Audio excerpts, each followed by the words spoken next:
allow me to. I flew in this morning, so I'm not really jet lagged because it's like an hour flight. But it feels like I'm a jet setter. Every time I come here, I'm so excited because this is one of the great pipe organs of the world. Hands up if you've heard a pipe organ before. Cool, so most of you are about to have your life changed, within reason. Because this is one of the great pipe organs of the world. It's made up of pipes. It's like a piano, except when I push down the keys and I have 5 layers of keys and a whole set of keys just for my feet, which is why I wear these little pixie shoes with a big heel so I can play the notes with my feet. But there are 7,500 individual pipes behind this facade here, and if you haven't been on the tour, I strongly suggest you do. It is just amazing. The pipes look like this. Don't worry, I didn't take this out of the 100-year-old organ. And the way it works is the air just blows in, and it makes a noise. It's like a recorder or any kind of wind instrument. They're made out of metal, they're made out of wood. Here's a wooden one. Makes a slightly mellower sound. They also have pipes called reed pipes, and we have a bunch of those, about 35 in the organ. It sounds more like a trumpet, it's very loud. So, that's basically it. The organ doesn't sound as bad as that, don't worry. But the pipe organ is made up of 7,500 of those things. They're all handmade. This organ takes hundreds and hundreds of hours just to maintain it and to tune it. It was restored in 2012, 100 years after it was built in 1912, and it's in tip-top shape. It's a Rolls-Royce of an instrument. So I'm going to sit down. We call this the flight deck because it's like flying a Concorde or a 747. I'm not a pilot, but that's going to be my next career. And you'll see that I have the keyboards that I mentioned. I also have these things to my right and left. We call these stops. And if I pull one of these out and play notes, it makes a sound. If I pull a bunch of them out, we call this pulling out all the stops. Makes a little bit more sound. So if I want to make the organ sound louder or quieter, I just pull out more of these stops. I can't push the key any harder. If I play a note and I push it really hard, still the same volume because it's the same amount of air that goes in. So unlike the piano, which is when you hit it harder, it makes more noise, I don't have that choice. But I have a bunch of really cool things on here.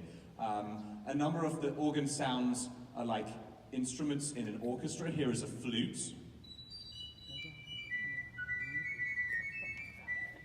Here is a French horn.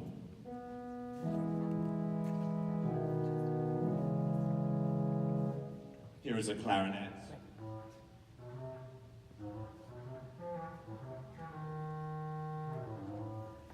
And here is an English horn.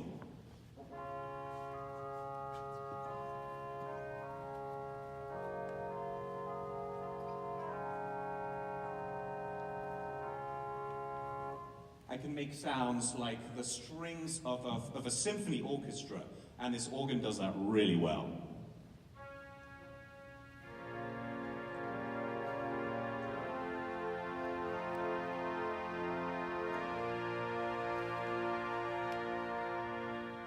I can also make sort of trumpety fanfare sounds.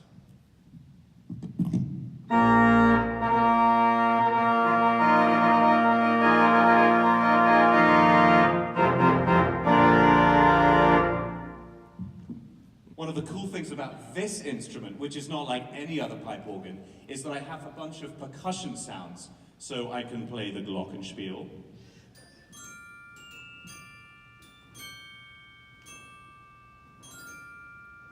I can play the xylophone.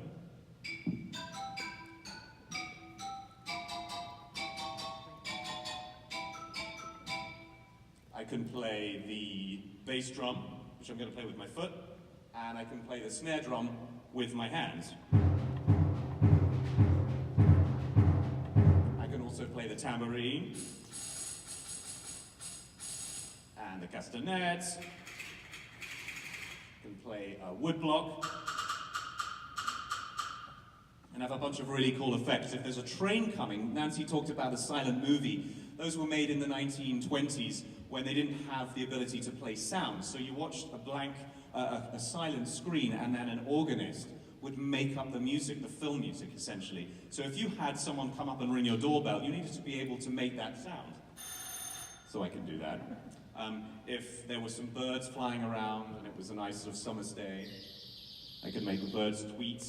If there is a funeral or something scary in a churchyard, I can sound the death knell. If we're going to do the can-can, I can play the triangle. If we take a trip to the Far East, I can play a mysterious Turkish symbol. If there's a train coming, I can tell people to get out of the way. And if there's a car coming, I can tell people to move out of my way too. So in addition to all those sounds, I have these really cool sound effects, specifically for movies. So I'm going to play you a couple of pieces today. Both of them you'll probably know. One of them is more of a traditional organ piece. It's the Toccata in D minor by J.S. Bach, who's the most famous organist from the 18th century. He didn't play an instrument like this, poor guy, but if he could have done, he would have had a great time. And then the next piece you'll know from a certain movie about wars in the stars. I won't say any more. So here's the first piece, and I would suggest, and you guys should definitely walk around and like come up really close. Don't worry, I don't have any germs. But watch me using my hands and my feet. Remember I said I could play stuff with my feet?